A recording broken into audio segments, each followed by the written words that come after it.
책을 읽는 당신이 별처럼 빛나길. 책방 별곡. 안녕하세요, 책별님들. 오늘 여러분들께 읽어드릴 책은 2022 세계 대전망입니다. 저자 영국 이코노미스트. 출판사 한국경제신문. 그럼 시작할게요. 2021년은 전 세계가 팬데믹에 맞서 흐름을 뒤바꾼 한 해였다. 2022년에는 팬데믹 이후 확 달라진 근무 형태와 여행 트렌드 등 새로운 현실에 본격적으로 발맞춰야 한다는 요구가 강력해질 것이다. 중국의 부상과 기후변화 가속화가 거듭 확인됨에 따라 이런 변화의 필요성은 더욱 두드러질 수 있다. 2022년에는 다음 10가지 주제와 트렌드를 눈여겨보자. 1. 민주주의 대 독재 정치. 미국의 중간선거와 중국의 전국인민대표회의는 경쟁 관계에 있는 정치체제를 선명하게 대비시킬 것이다. 어느 체제가 더 나은 안정성, 성장, 혁신의 발판이 될까? 이 경쟁은 무역에서 시작해 기술 규제, 백신 접종, 우주정거장 건설에 이르기까지 모든 분야에서 일어날 것이다. 조 바이든 대통령이 민주주의 깃발 아래 자유세계를 결집시키려 할 때 문제 많고 분열된 미국은 그의 공로를 무색하게 할 것이다.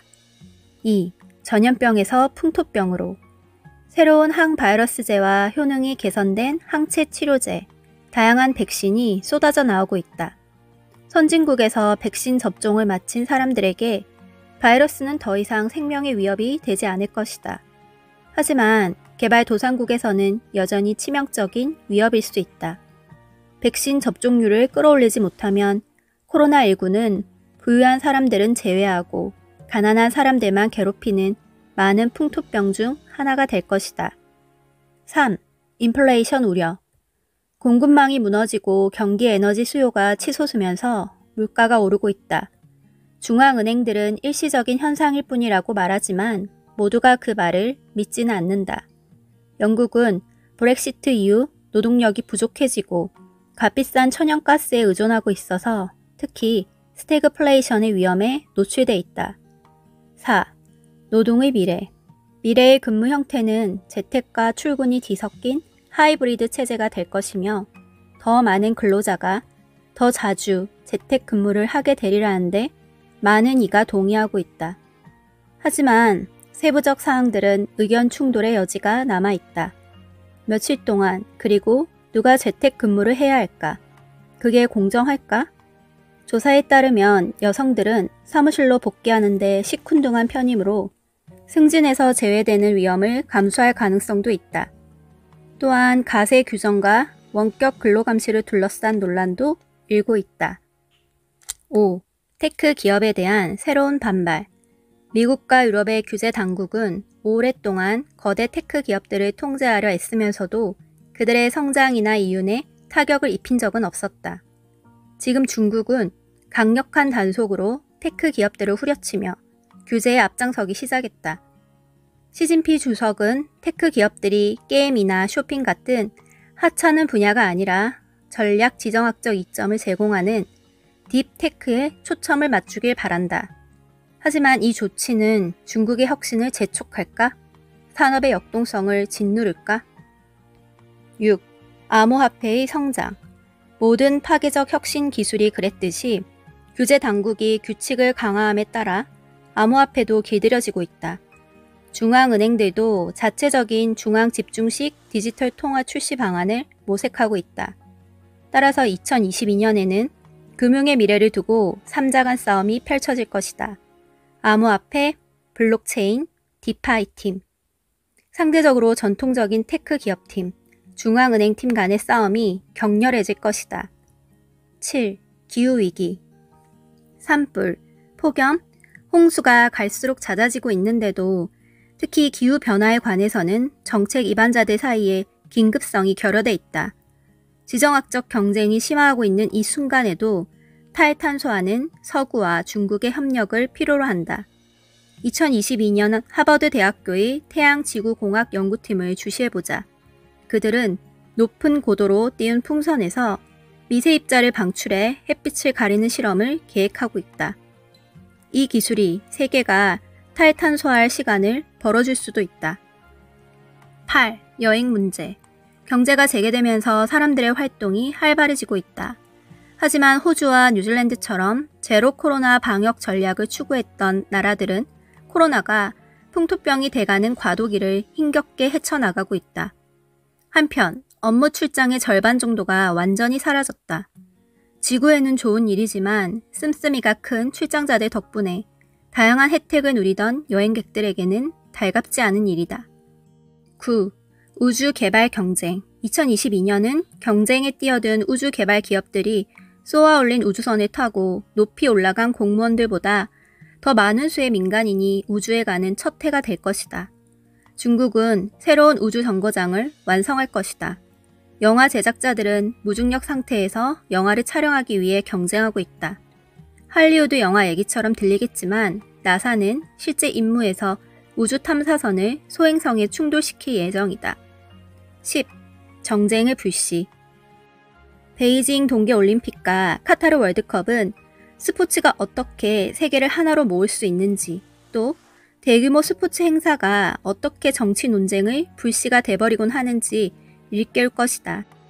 각 나라를 대표하는 팀들이 보이콧할 가능성은 낮아 보이지만 두 개최국을 향한 시위는 예상해야 할 것이다. 2021년 세계가 이룩한 가장 뛰어난 성과는 코로나 바이러스 백신 개발이다. 이처럼 빠른 백신 개발은 하룻밤새 성공처럼 보이지만 이것을 이루기 위해 수십 년의 노력을 한꺼번에 쏟아부었다. 또 어떤 새로운 기술이 불쑥 나타나 세상을 놀라게 할까? 특별 섹션에서 2022년에 가능성 있어 보이는 22가지 후보를 다룰 것이다. 마지막으로 이 책은 새로운 제목을 달았다. 더 월드인 시리즈가 이제 더 월드 어헤드 시리즈로 바뀌면서 세계 대전망이 됐고 우리가 더 나은 위치에서 미래를 내다볼 수 있게 해줄 것이다. 이 책이 독자 여러분의 미래를 내다보는 발판이 되길 바란다. 파트 1. 금융. 하이파이브 탈중앙화 금융. 탈중앙화 금융이 만개하고 있다. 하지만 그것의 존재 목적은 아직 확실치가 않다. 앨리스 프로드, 이코노미스트, 월스트리트 통신원.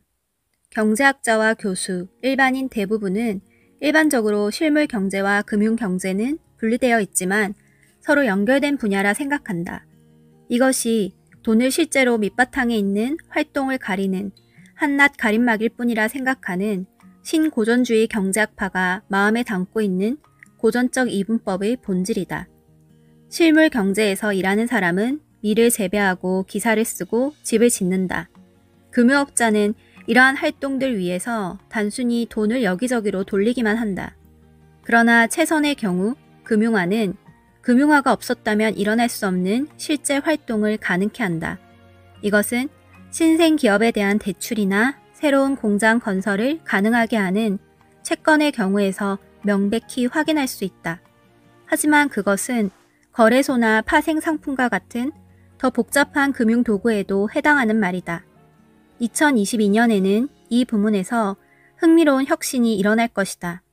지난 2년 동안 전통적인 금융 시스템의 많은 기능이 코드 체계를 저장하고 검증할 수 있는 개방형 블록체인인 이더리움 블록체인상의 애플리케이션과 프로토콜로 재탄생했다. 활동은 대부분 스마트 계약을 통해 수행되며 이것은 미리 정해진 조건에 따라 자체 실행된다. 원래가 결제 시스템, 예금 및 대출 애플리케이션, 심지어 통화체제를 알아서 안정시키기 위한 투자 자금과 시스템 등 많은 것이 스마트 계약을 이용한 오픈소스 코드로 작성되었다. 이러한 기능들은 집합적으로 탈중앙화 금융 또는 디파이로 알려져 있으며 급속하게 성장 중이다. 2020년 초 100억 달러 미만이었던 토큰이 지금은 1000억 달러 규모에 달하고 분산 거래소에서 사용하기 위해 금융 스마트 계약에 묶여 있거나 수익률을 얻기 위해 예치되어 있다. 디파이 앱에 대한 수요로 인해 이더리움 블록체인의 사용이 늘고 있다. 2020년 초 성사된 거래 규모가 1160억 달러에 달했지만 2021년 2분기에는 거래와 대출을 촉진하기 위한 결제와 거래를 포함해 2.5조 달러로 크게 증가했다. 이 시스템에서는 전통적인 금융에 비해 많은 이점이 있다. 지불이 대부분 싸게 먹히고 거의 즉각적이다. 디파이는 잘못될 수 없는 방식으로 거래 규칙을 미리 결정함으로써 지불 위험과 같은 것들을 제거할 수 있다. 스마트 계약을 통해 대출에 대한 담보를 고정함으로써 상대편의 채무 불이행 위험도 제거할 수 있다. 진입 장벽이 전통적인 금융에 비해 낮은 관계로 디파이는 빠르게 가장 흥미로운 혁신이 일어나고 있는 무대가 되었다. 예를 들어 다이라고 불리는 전적으로 블록체인 상에만 존재하는 스테이블 코인의 경우 누구나 스마트 계약서의 담보를 예치함으로써 새로운 다이 토큰을 만들 수 있다. 담보물이 변동성이 크기 때문에 만약 담보물이 최소 한계점 이하로 떨어지면 스마트 계약은 부채를 탕감하기 위해 자동으로 담보물을 경매에 붙인다. 다이는 달러에 대해 놀라울 정도로 안정적이며 이전의 스테이블 코인과 관련한 많은 문제를 해결한다. 문제는 이 모든 화려한 금융공학이 실물 경제에 쓰이는 경우가 없다는 것이다. 대신 그것은 무형의 카지노를 촉진한다. 사람들 대부분은 많은 투기성 토큰 중 하나에 대한 투자를 촉진하거나 레버리지로 활용하기 위해 디파이를 사용한다. 2022년에는 그런 상황이 바뀔지도 모른다. 디파이 경제와 실물 경제 간의 결합 가능성이 있는 방법으로는 세 가지가 있다. 첫째, 지불 수단으로 토큰을 채택함으로써 전통적인 금융 시스템을 대체할 수 있다. 엘살바도르는 2021년 9월 비트코인을 법정 통화로 채택했고 650만 명의 사람을 분산형 토큰에 입문하게 했다. 그러나 이것은 안정된 선진국에서는 실현 가능성이 작다. 둘째, 디파이는 전통적인 금융과의 통합을 시작할 수도 있다. 일반적으로 금융 시스템에서 취급하는 자산은 블록체인 시스템으로 이동할 수 있다. 기업형 블록체인을 사용해 그렇게 하려던 이전의 시도는 어느 정도의 효율성 향상을 제공했지만 상호 운영성 및 투명성과 같은 분산화의 많은 이점을 활용하지 못했다. 주식과 같은 자산을 개방형 블록체인 시스템으로 이동시키고 실제 세계의 결과물들이 효과적으로 반영되도록 하는 방법을 모색함으로써 디파이는 모두에게 더욱 유용할 수 있다. 셋째, 블록체인을 기반으로 한 실물 경제의 발전이 크게 일어날 수도 있다. 동영상, 이미지, 음악 및 텍스트 제작과 같은 경제 활동은 전적으로 디지털 형태이며 이것이 미디어가 주로 거대하고 중앙 집중화된 기술 플랫폼에 의해 온라인에 배포될 수 있는 이유다. 이러한 종류의 콘텐츠를 배포하기 위한 탈중앙화된 블록체인상의 플랫폼은 이제 초기 단계에 있지만 성장하고 있다. 만약 디지털 콘텐츠가 블록체인 시스템을 통해 전달될 수 있다면 디파이는 실물 경제를 발견하게 될 것이다. 밈 주식 현상은 계속될지 모른다. 마이크 버드, 이코노미스트 아시아 사업 및 금융부문 편집자. 미국 논평가인 토머스 프리드먼은 2021년 1월 소수의 미국 주식을 두고 사람들이 미친 듯이 떼지어 달려드는 모습을 상상력을 동원해서 묘사했는데 거기에는 하이에나와 독수리, 사자, 영양이 등장한다. 프리드먼은 광란의 중심에 있는 가전제품 소매업체인 게임스톱을 언급하며 주식 가격이 결국 4에서 5달러로 되돌아갈 것이라고 말했다. 그것이 생명의 순환이다. 게임스톱 주가는 2020년 여름에 거래됐던 수준인 4달러에서 5달러대로 돌아가지 않았다. 회사가 여전히 손해를 보고 있음에도 불구하고 현재 180달러 이상에 거래되고 있다. 그러나 프리드먼의 은유는 생태학적 엄격함이 모자란 것이었는지는 몰라도 금융시장을 바라보는 대중적이고 자연주의적인 방식의 전형을 보여주었다. 그곳에는 승자와 패자가 있고 성장과 쇠퇴가 있다. 그리고 시간이 지남에 따라 균형이 회복된다. 이러한 견해는 2021년에 심각한 타격을 입었고 2022년에도 계속해서 고군분투할 가능성이 크다. 기존의 분석은 소셜미디어에서의 갑작스런 인기를 바탕으로 하는 밈 주식이라고 알려진 게임스톱과 같은 소수의 주식에 관해 설명을 내놓지 못한다. 그들의 상승은 펀더멘털이나 자산 가격과는 배치된다. 그래서 분석가들은 올라가는 것은 반드시 내려오게 된다고 추론했다. 이것은 규제 당국이 밈 주식들을 다루면서 겪었던 어려움과 들어맞는다. 알버타 대학교 법학과 소속 교수들인 빅토리아 추이와 모인 아야의 연구에 따르면 이러한 사건들은 기업의 주가가 급격히 상승한 후 빠르게 노화하는 펌프 앤 덤프의 예도 아니고 공매자가 기업에 대한 악의적인 소문을 퍼뜨리는 사이버 명예훼손의 예도 아니다. 대신 시장 행동의 기존 틀을 한참 벗어나 있는 조치인 펌프 앤 홀드다. 왜 밈 주식 매입이 시작되었는지를 다룬 글들이 그동안 많았다. 그것은 월스트리트 공매자들에 대항하는 정의로운 반란일 수도 있고 아니면 단순히 봉쇄 기간 동안 너무 많았던 가처분 소득과 시간의 결과일 수도 있다. 하지만 더 중요한 것은 그런 일이 실제로 일어났고 비록 몇몇 소수의 경우에 해당할지라도 시장에서 먹히는 것으로 나타났다는 사실이다.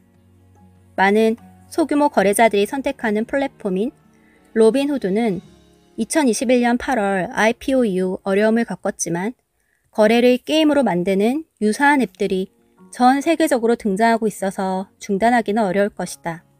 이 현상은 2022년에도 계속되어 심화할 것으로 보인다.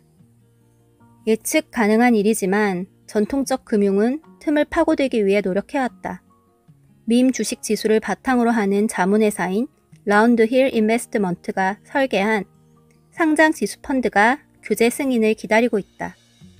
암호화폐 시장에 주류 금융이 등장함으로써 암호화폐 부문은 일시적 유행 이상의 것으로 자리를 굳혔다. 밈 주식들도 곧 비슷해질 수 있다. 2021년 5월에 한국은 팬데믹 초기에 부과된 공매도 금지령을 해제했다. 컨테이너 운송회사인 HMN과 산업회사인 두산중공업에 대한 대규모 단기 포지션들이 한국의 개미들에 의해 차례로 무력화되었다. 개미들은 2022년 한국 주식의 소수점 단위 거래가 시작되면서 입지가 더욱 강화될 것이다. 소규모 거래자들의 순수한 의지력에 의해 주식들이 부상하고 보유되는 한 오래된 생각은 더는 안전한 베팅이 아닐 수 있다. 개미들 또한 생명순환의 일부다. 파트 2. 미국. 반등 그 이후에 일어날 일. 미국 경제는 코로나19 이전의 트렌드로 간신히 돌아갈 것이다. 사이먼 라비노비치, 이코노미스트 미국 경제부문 편집자. 언뜻 보면 2021년에 미국이 헤드라인으로 내세운 성장 수치는 굉장히 멋진 성과처럼 보일 것이다. GDP는 2020년 3.5% 하락한 뒤 거의 6%를 달성하며 지난 50년간의 반등 중 가장 가파른 성장세로 확장 궤도를 되찾았다. 하지만 세부 사항에는 문제가 있다. 인플레이션율이 뛰어올랐고 기업들이 일할 의향이 있는 노동력을 구하는 데 어려움을 겪으면서 기저귀부터 자동차까지 모든 것이 공급 부족을 겪고 있다. 다가올 해에는 많은 것이 뒤집힐 것이다. 헤드라인 수치는 덜 놀랍겠지만 본인 밑에 있는 미국의 경제 엔진은 더 건강해질 것이다. 2021년의 큰 반등 이후 2022년의 성장은 분명히 더딜 것이다. 대부분의 분석가들은 대략 4%의 확장을 전망한다. 그리고 매달 전년 대비 수치가 점점 더 평범해짐에 따라 모멘텀이 서서히 사그라들 것이다. 하지만 이것이 더 큰 성과를 달성하는 데 지장을 주지는 않을 것이다. 4%의 성장률은 지난 몇십 년 동안의 기준으로 보았을 때 여전히 탄탄한 수치다. 놀랍게도 미국 경제의 전체적인 크기는 2019년의 예측치를 거의 정확히 달성하며 한 해를 마무리하게 될 것이다.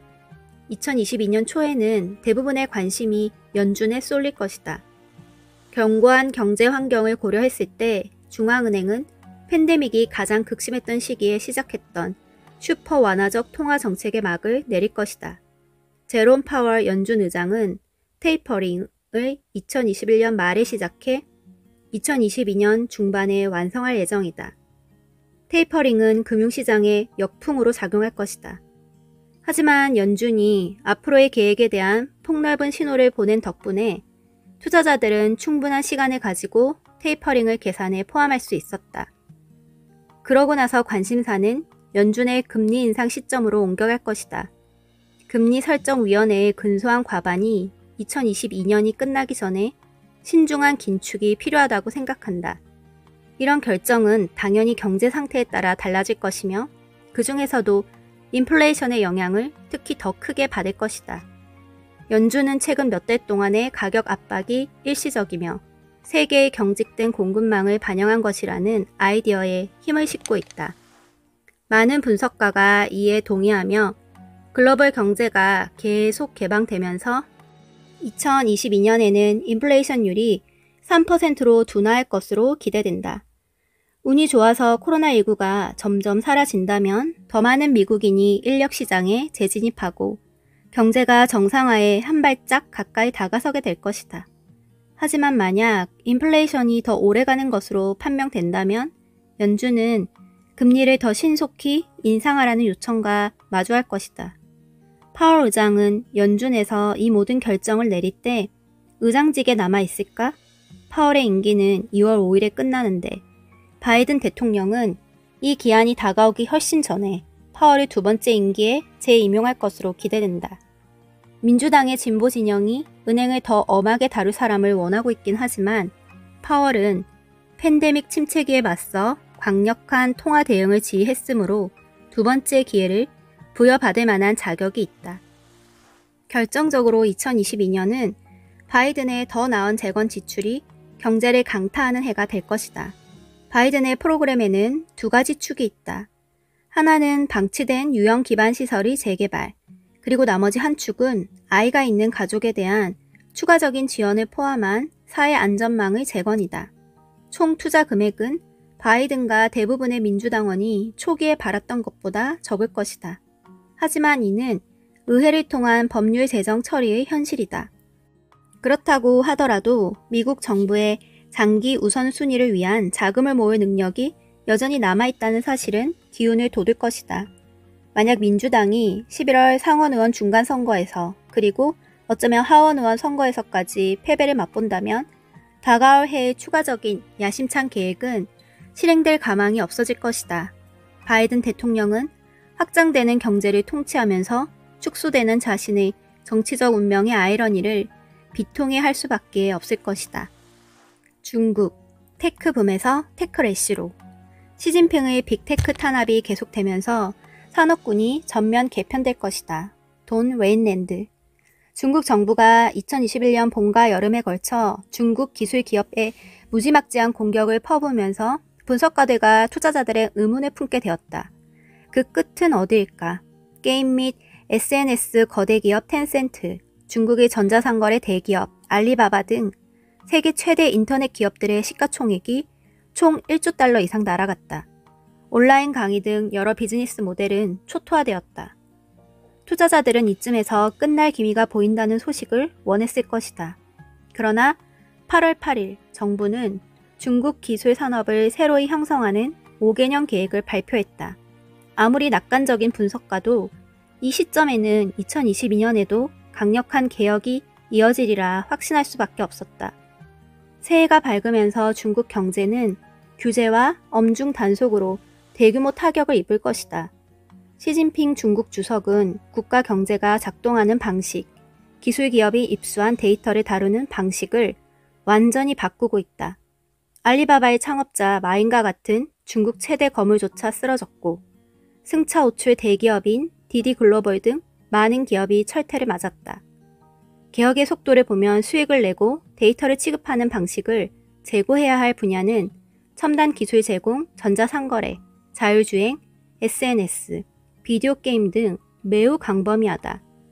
이에 따라 2022년에는 두 가지 큰 변화가 있을 것이다. 첫 번째는 중국 기술 분야의 수익성 하락이다. 중국의 인터넷과 전자상거래 대기업은 몇 년간 투자자들에게 금강과 같았다. 그러나 2021년 도입된 개혁의 영향이 반영되며 2022년 수익 성장은 둔화될 것이다. 모든 분야가 똑같은 조치를 당한 것은 아니다. 한쪽 극단을 보면 온라인으로 방과후 수업을 제공하는 기업은 어쩔 수 없이 비영리 단체로 전환해야 했다. 비디오 게임 역시 계속 타격을 입고 있다. 규제 당국은 2021년 9월 텐센트를 포함한 게임 기업에 수익에만 집중하지 말고 청소년 게임 중독을 줄이는데 주의를 기울이라고 요청했다. 바이트댄스, 콰이쇼, 빌리빌리 등의 기업이 지배하는 숏 비디오 시장 역시 비슷한 요구를 받을 수 있다. 해당 분야의 기업은 2022년 수익률이 형편없을 듯하다. 한편 중국 최대 전자상거래 기업 알리바바, 핀듀오두오, JD.com은 과거에 이들의 수익성을 올려준 독점적 사업 관행을 바꿀 수밖에 없을 것이다. 식품 배달을 중점적으로 하는 슈퍼앱 메이투아는 배송 기사들에게 더 나은 수익을 보장하라는 명령을 받았다. 이 변화로 기업 수익이 줄어들고 주가도 영향을 받을 것이다. 증권사 번스타인에 따르면 2020년 32였던 텐센트의 주가 수익 비율은 2022년에 약 24로 떨어질 전망이다. 두 번째 변화는 중국 기술 기업이 자본을 모으는 방식이다. 중국에서도 미국에서도 규제 기관은 중국 기업이 뉴욕에서 상장하기를 원치 않는다. 홍콩에서의 기업 공개만으로도 새로운 차원의 리스크가 발생했다. 중국 규제 기관은 기술 기업의 무분별한 자본 확대에 반대하고 있다. 주요 의사결정자들은 2021년 8월 30일 회의를 통해 1차 규제가 성공의 조짐을 보인다고 결론 내렸다. 미국 투자자들은 2022년에 고평가된 중국 기술 기업에 투자하려 하지 않을 가능성이 크다. 그러나 일부 대기업들은 홍콩에서 낮은 밸류에이션으로라도 기업 공개를 단행하리라 예측된다. 모건 스탠리 투자은행의 말을 빌리면 이것은 전체 산업군의 리셋이다. 중국 기술 기업들이 엄격한 정부 규제의 현실에 적응하는 사이 투자자들이 보이는 이들 기업의 가치가 낮아지는 것은 피할 수 없다. 여기까지 오디오북 잘 들으셨나요? 내용이 좋으셨다면 구독, 좋아요, 알림 설정 부탁드립니다. 그럼 편안한 저녁 시간 되세요. 다음 영상으로 만나요. 감사합니다.